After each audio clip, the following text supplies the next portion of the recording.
Full Court Press with Greta Van Sustrom on WYMT.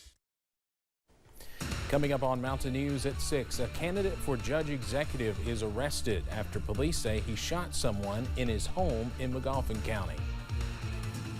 And police catch up with someone they say ran into somebody's home with a car in Pikeville. Flood watches continue around the mountains tonight. I'll have the very latest as our Severe Weather Alert Day coverage continues right now at 6. Dedicated to Eastern and Southern Kentucky, this is WYMT Mountain News at 6. Well, we saw some mainly light rain for much of the day, but that is going to get heavier tonight. It already is in our western counties, and there is still a threat for flooding. Meteorologist Evan Hatter has the latest as our Severe Weather Alert Day continues. Evan. That's right, Steve. Flood watch continues for the entire area as we head through the remainder of the evening and into the early overnight hours. In fact, through the night for many doesn't expire until 6 o'clock tomorrow morning. You see on the map that now includes every county. If you were with us last night, there were still 5 counties not under that, but we've added those to the list as we've gone through the remainder of today. High knob camera UVA-wise, a gloomy scene as we continue to watch rain work into the region and work through the region, really. Out front here at WYMT, the lights across the street on Black Gold Boulevard are coming on as we continue to watch rain move in. Middle and upper 50s and even low 60s in some spots still out there. You see the progression of everything. The heaviest of that rain, though, starting to push into the western counties yet again. That's something we're going to have to watch through the nighttime hours. Middle and upper 40s for overnight lows tonight and breezy at times as well. I'll have the latest on when this round moves out, when our next round of rain moves in, coming up in just a few minutes. Steve? Evan, thank you. Kentucky State Police are investigating a shooting that took place in Magoffin County in the early morning hours. WYMT's Buddy Forbes has more about the shot that landed a political candidate in handcuffs. A call from the Royalton community. Kentucky State Police Post 9 received a call regarding a shooting on Harold Whitaker Road in Magoffin County just after 3 a.m. Brought Kentucky State Police troopers to the home of a former superintendent and candidate for Magoffin County Judge Executive. Investigators responded to the area where they discovered that one man had been shot. A shooting which callers told dispatch was a shot to the arm, but troopers discovered upon arrival was a hit to the chest. The investigation indicated that Carter Whitaker had discharged a firearm, striking and wounding Christopher Barnett. As Barnett lay on the floor, conscious but bleeding, he told the responding trooper he did not want to talk about what happened. Barnett was transported to a nearby hospital for medical attention, and his condition is unknown at this time. The arrest citation says witnesses of the shooting claim it came out of nowhere, though one of the witnesses says they were aware that Whitaker had a gun. They claim he told them he believed Barnett was going to hurt him, but that witness still says the shot was surprising and out of character. As a result of this investigation, Carter Whitaker was charged with assault first degree and was lodged in the Big Sandy Regional Detention Center. Whitaker told troopers he does not know what happened or why it happened, and troopers say they are working to fill in the gaps. In Magoffin County, Buddy Forbes, WYMT Mountain News. Whitaker was superintendent of schools in Magoffin County from 1986 until 1993. He is running for county judge executive in this year's election. A home invasion leads to a deadly shooting at the home of former Kentucky State Representative Wesley Morgan. Morgan confirmed to the Lexington Herald Leader that his 32-year-old daughter Jordan was killed. Wesley was also shot during the incident. It all happened early this morning at their home in Madison County. WYMT's Phil Pendleton has the latest on that situation. This isn't something that we see very common here in Madison County. Former State Representative Wesley Morgan has a well-known home. The mansion sits just outside of Richmond on 17 acres along Willis Branch Road. Thursday morning, it was a major crime scene. He told the Lexington Herald Leader that an intruder shot him and then killed his daughter, 32-year-old Jordan Morgan, who had been staying at the home. It's too early to say whether the public's in danger or anything like that. We have not made any arrests, and we are going to be looking for whoever is responsible for this. There's no word on who the intruder is, but police are seeking help from those who live nearby, asking neighbors to take a look at their surveillance video or ring doorbells to see if a clue could be picked up. We have not made any arrests in the investigation or at this time. and that's why we're asking for anybody, if anybody has any information, to make sure that they give us a call.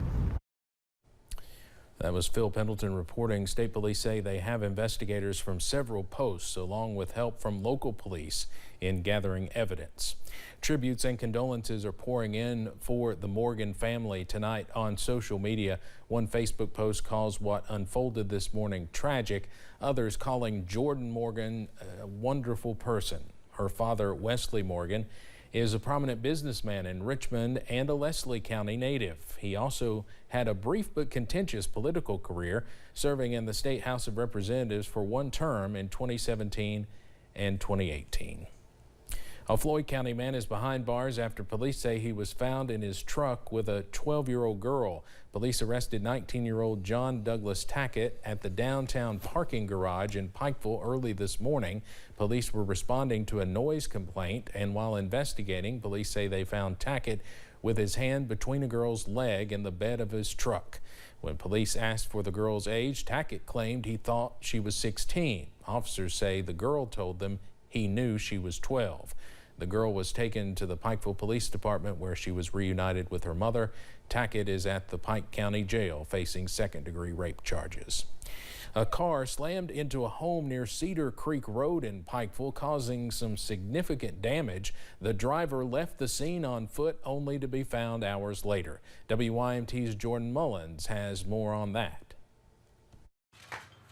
On Tuesday morning, the Pikeville Police Department responded to a call of a crash, but police say the driver ran from the scene on foot before officers could arrive. We got the call around, it was after school zone, so we got the call around, I'm gonna say, between 8:30 and 9. Vehicle had lost control and collided with a house in Cedar Creek. The van, a white Toyota Sienna, did substantial damage to the home, which could have caused a collapse. The Pikeville Fire Department then responded to help place support beams in the home.